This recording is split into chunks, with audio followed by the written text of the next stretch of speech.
Justin, unfortunately, Michigan's going to take the field without Ronnie Bell. It's one of those things in athletics, period, but especially in football.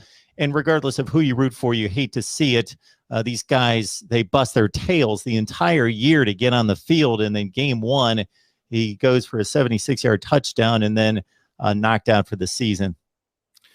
Yeah, I mean, this is a gut punch if there ever was one, and something that we should be celebrating pretty much everything that happened on the field for Michigan this week. This feels like a sour taste in just about everybody's mouth, right? And so I think that the thing is, there's a couple things to the Ronnie Bell injury. One, he looked like he emerged as going to be a top wide receiver, not only for Michigan, not only in the Big Ten, but in the country. He really stepped it up, his speed, his route running, all that stuff. He made like I said, an unbelievable catch that didn't count, one-handed on the sideline. He looked like Odell Beckham Jr. Yep. It was unreal, really. And then his 74-yard touchdown where he just completely separated and had nobody in his rear views there.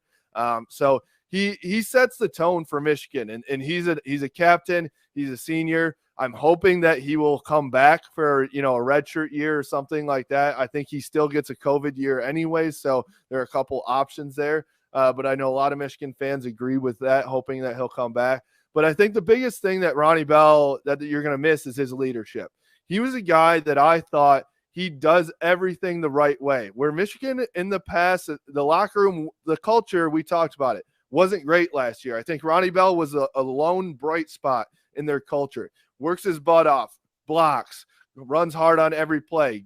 He's that guy. And I think his leadership, he wants to win it. I can't remember whose quote it was. It was one of the other wide receivers, said he wants to be the best at every single thing he does, right? And so more than his talent, I think this team is going to miss his leadership, because what's going to happen is an A.J. Henning or a Dalen Baldwin or Roman Wilson are going to step up. They'd have, nowhere near the experience or the leadership that a Ronnie Bell is going to have. And so, although I'm sure he's going to lead a little bit from the sideline, it's a real blow to Michigan.